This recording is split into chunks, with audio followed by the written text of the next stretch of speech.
Hello and welcome to Knife Delights. Boy, I found me another Jim Dandy here just the other day. Look at this knife here. It says Workhorse and it is made by CAMCO. And of course CAMCO was the last breath of life, I guess, into Camillus. These CAMCO knives were made under contract under still Camillus USA, but they had them manufactured overseas. But this is a Workhorse trapper, and look at that depiction there. Yeah, nice blade etching. Overall, this is a very nice looking knife. This strawberry bone, wow, look at that. That really jumped out at me. Now I look at the bolsters. They need cleaned up. This knife just needs a little bit of loving, a little bit of refurbishment, and so that's what I'm going to do with it. I'm going to try to clean her up just a little bit, and because look at this. I don't think these blades have been used. I don't think these blades have cut a thing. Now that blade's a little soft on the walk and talk. But after we get some mineral oil in there, maybe she will get some snap to it. But the main clip point here, not too bad. I just think they need oiled up and cleaned up. So let's clean her up. Well, this knife was in pretty good shape. It didn't have any rust or anything serious on the bolsters and the blades and that.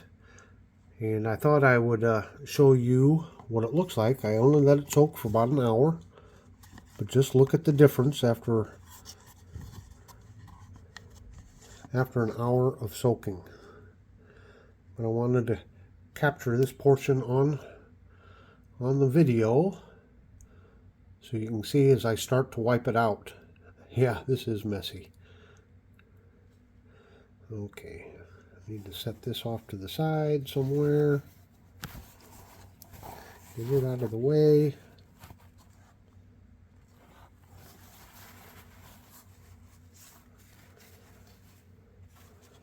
Look at how shiny she looks. Of course, some of that's just the oil itself. Let's look at them bolsters again. Look at that.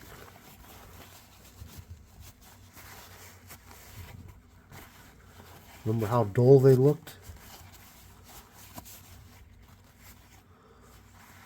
Now, I don't know what this is on this bolster here. It's not rubbing off, so I might have to use a little bit of rubbing compound and some case paste on there to buff that out.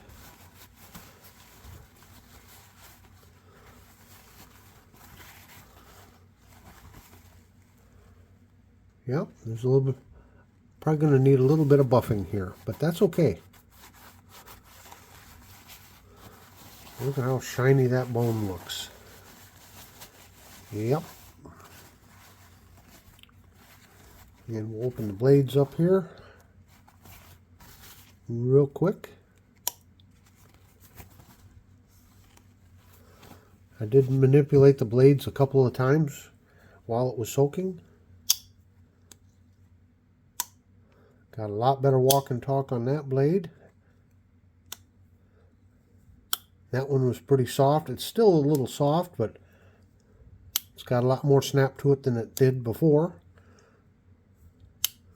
So maybe a little more oiling, manipulation of that. I'll get a little better walk and talk out of that blade too.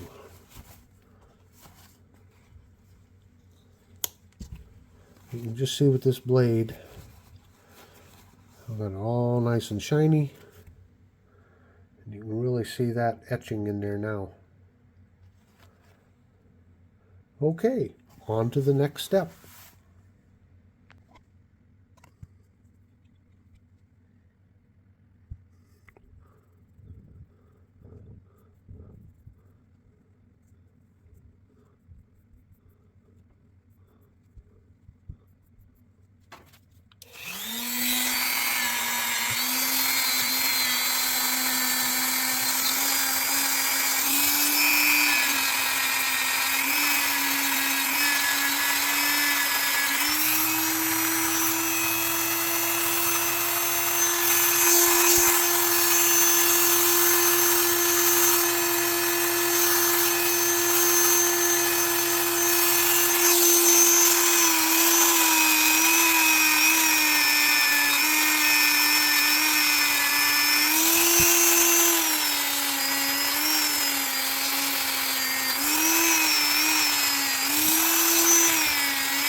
Okay, you can see how she's starting to clean up here.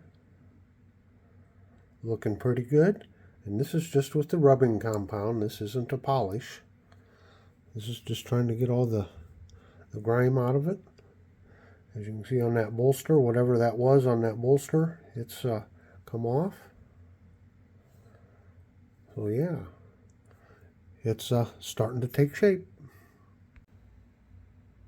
Well, this video was filmed in several segments, and between this final one here and the previous one where I finished with the Dremel, well, in between these times, old Junior, my son, just begged me to let him do a knife review.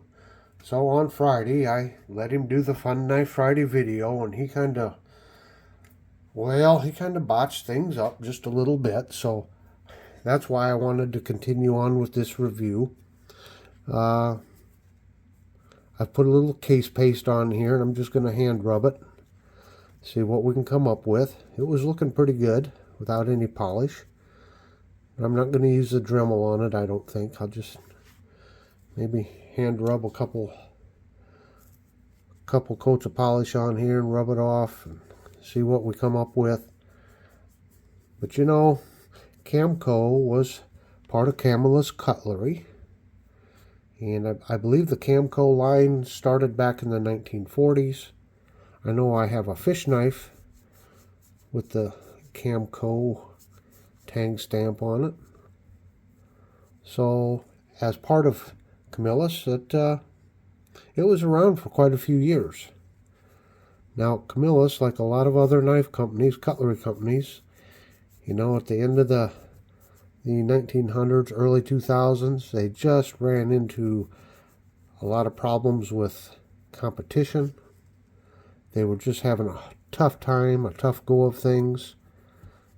Kind of like, well, Imperial Schrade, first Imperial, then Imperial Schrade. They had some of their knives, I believe, made over in Ireland to try to cut costs, I guess. And then in, I believe it was 2007, I'll correct it here, put a little note up here if I'm wrong on my year. But anyway, around 2005 or 6, somewhere in there, you know, CAMCO had tried doing some labor negotiations. They were having labor disputes. They finally kind of got that hammered out. Things still weren't working good. So kind of in a last-ditch effort, I guess you would say, to save the company, why they started, like with this CAMCO knife, they had it made over in China. And yes, poor Junior, he, I guess he didn't do so good in world geography class, because he didn't understand that PRC stood for the People's Republic of China. So I had a little talk to him about that.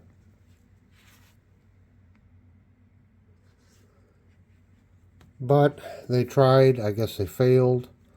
They ended up selling the company to Acme United. So again, the brand name of Camillus is still out there, but it is not the same as the old Camillus USA.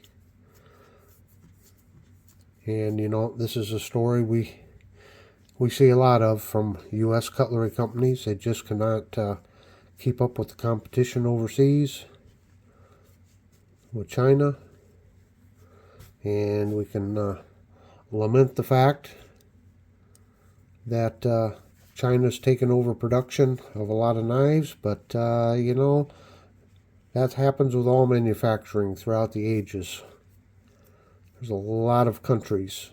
I remember in, you know, growing up in the 60s and the Japanese junk, because they put out a lot of really cheaply made transistor radios and all this and that. And then it took them a few years, you know, post-war years, and the next thing you know, they're the leader in electronics.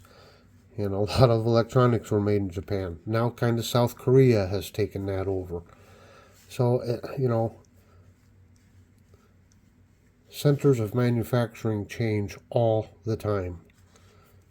That's happened throughout history. You know, used to be Soligen, Germany. Then it used to be England. Yeah, Sheffield. So it just shifts. That's just the way things go. I have to tell you, though, I did watch the video by Tobias on this Workhorse series, and he had a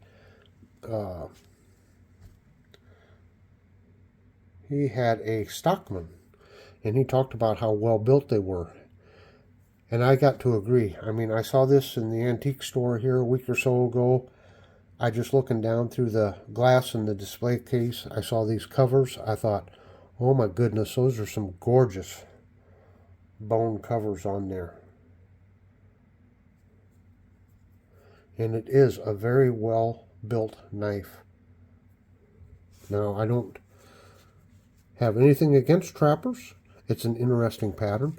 I don't seek them out. But again, when you see these gorgeous covers, it's like, how can you pass it up? And again, I really didn't know what I had until I watched Tobias's video. So thanks, Tobias. Now you can see after the mineral oil bath how we got some more sheen to those bones. It kind of rejuvenates them. You can see the bolsters, how they were dull. And on one of the bolsters it had something on them. I don't know. This is just with a little hand polishing with the case paste. I could get fancy and get the Dremel out and do it with the Dremel, but I'm not. Now, I never polish these where we got the etching on there because I'm afraid of rubbing that off. Well, let's take a closer look at that. You can see the old horses out there plowing away. And there's the tang stamp, CAMCO.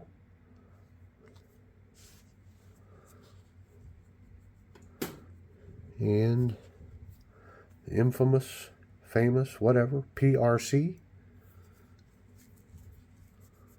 I did put a little case paste on the reverse side, the pile side here.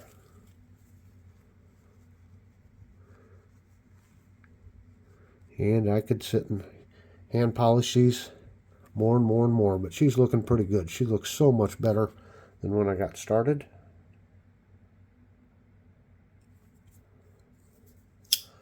A lot of the snap was restored. So we got some pretty good walk and talk. Again, that's that mineral oil. The miracle of mineral oil. I can't recommend it enough. And I didn't even really soak it that long.